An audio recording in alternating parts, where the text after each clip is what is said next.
In this lesson, you will learn about signals and pavement markings. First, we're going to talk about one of the most common pavement markings you'll see on the road, a double solid yellow center line. You may ask yourself, what does this mean to you? What have you seen on the road? Have you seen cars pass? Have you seen cars going one way, two way? Well, the correct answer is whenever you see a double solid center line, first of all, it's going to tell you that traffic is moving in two directions. The fact that it's a solid line tells you that you cannot pass. The fact that it's double means that it's two-way traffic and that both cannot pass.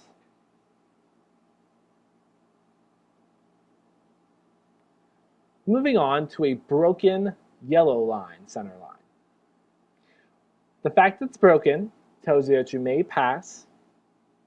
But again, the fact that it's yellow tells you traffic is moving in two different directions.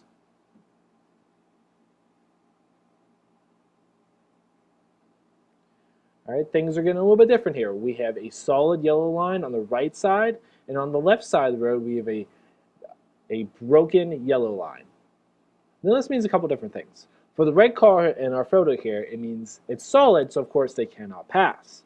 But our blue car over there, it tells you that they may pass, but they should pass with care because they're making quite a difficult pass there.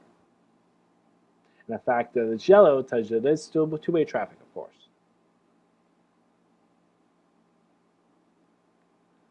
All right.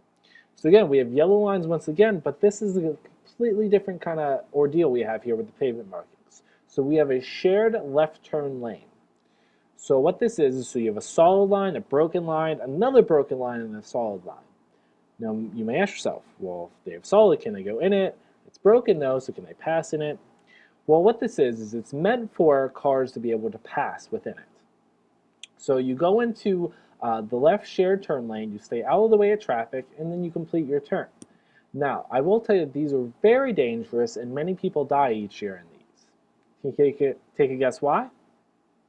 The reason being is, say there's a little bit of traffic, and the red car wanted to go in that left shared turn lane, travel a little bit in it, and then make his turn. But then the blue car is kind of thinking the same thing because he's sitting in traffic.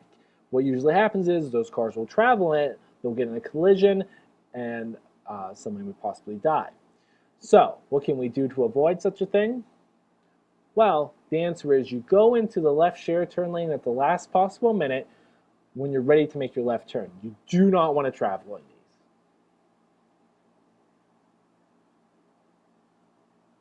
All right.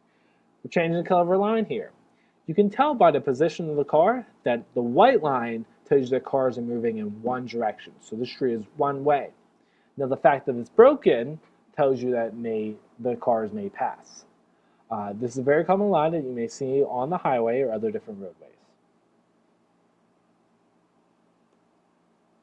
Now changing things up, again our line is white, so cars are moving in the same direction, it's one-way traffic, but it's solid. So this time they cannot pass these cars. This is a common line you're going to see in a tunnel, right? Because in the tunnel they do not want you to pass. When you're going to have a collision on the highway, it's going to happen whenever you're making a lane change. It's the high probability is when that's going to happen. Of course, it happens other ways. But when you make a lane change, it's very difficult. So in a tunnel, they don't want you making lane changes. So that's why you'll see it there. Okay. So here we're looking at a normal roadway that you may see on the highway. All right. On the far right here, the far right line on the edge of the roadway, you see that solid white line. Now, that tells you something different than normally. It doesn't tell you that traffic's going in one way and you cannot pass. If you see a solid white line on the right edge of the road, what does that tell you? Well, the answer is that it's the very edge of the road. Over on that side of the road stops and it's either the shoulder or there is no road in this situation. Now, on the left side of the road, before our big gray barrier there in the middle, we see a solid yellow line. And what that's telling you is that on the other side of that solid yellow line is moving traffic. So if you go on the other side of that, you're going to be in some trouble. And then in the middle, we have the medium, the part that divides the two lanes.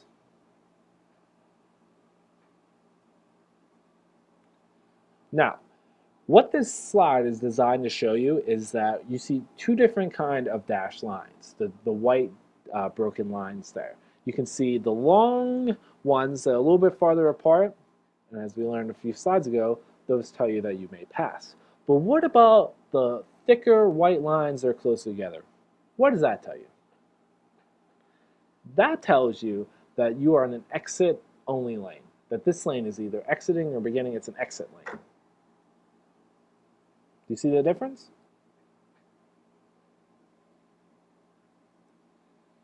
Right. So moving on from pavement markings, we're going to talk about painted curbs now. Now, we probably have all seen a ton of parking signs and all that, but when you look down at the curb, no one ever seems to know what a painted curb means or what it tells you. After this, you will know. So if you look down at the curb in a parking spot and you see that the curb is painted white, what that tells you is you can stop only long enough to pick up or drop off passengers. So think about it as you're at a school, a mom wants to leave their car, go in, drop the kids off, kiss their kids goodbye, and then come back and drive away. You can do that with a white painted curb. You're allowed to leave your car for about 15 minutes and then come back. Now, I mentioned it that way because when we talk about our next painted curb, a yellow painted curb, you can stop only long enough to load or unload, but you must stay with your car. So that same situation with mom dropping off our kids, if the curb was painted yellow, she could not go in and leave her car because she could be in danger of getting a towed. She can stop only long enough to unload her kids, let them go in, and then pull off. Now, if you look down and you see a red painted curb, it's do not stop, stand, or park. Right? Now, what is usually accompanied with a red painted curb? What it is a fire hydrant. And if you're parked in front of a fire hydrant, whenever there's a fire and the fire department needs that fire hydrant, you're going to be in some trouble. Right? So, if you do park in front of that red painted curb or fire hydrant, this is what's going to happen. They will tow you and they will ticket you, but before they do that, they need to get that fire hydrant. So what they're going to do is they're going to break your windows, they're going to put their hose through your car, water will go all through your car, there'll be a ton of water damage, and then after that, they will ticket you, which is the pretty big ticket, and then they're going to tow you away, and then guess who has to pay for all that damage to your car? You do, because you parked in front of a fire hydrant. So that's even more incentive not to do it. Do not ever park in front of a fire hydrant. Now, moving down to our last one, a blue painted curb. I think we all know it's parking that is reserved for persons with disability. Do not ever park in these. It's obviously the people with disabilities need this parking spot, and the fine is quite high. All right. So moving on to some other kind of pavement markers and traffic light stuff. This light. So we're sitting at this light, and we're at the red light, and I want to know, can you make a right turn at this traffic light as it appears right now? You said yes, you're right. All right. As long as there's no sign that says you can turn at this light. That's how it works. That's how it's stated in the vehicle code. But there's a catch. What you must do, you must make a complete stop before you make your turn. All right. Make your complete stop, make sure it's clear, and then you may proceed. All right. Now, at this sign, can you make a right turn? No is the answer. There's a sign prohibits it. Even with this sign, it tells you a time. It says no turn on red between 7 a.m. and 4 p.m. So if it's 3:55, you cannot turn. All right. But say it's a little bit later in the evening, it's about 8 p.m., you can make a turn at this light. The reason they do that is because of rush hour traffic. More people are out during the day, and they don't want you turning at that time. It can be very dangerous. But later at night, it might not be so dangerous.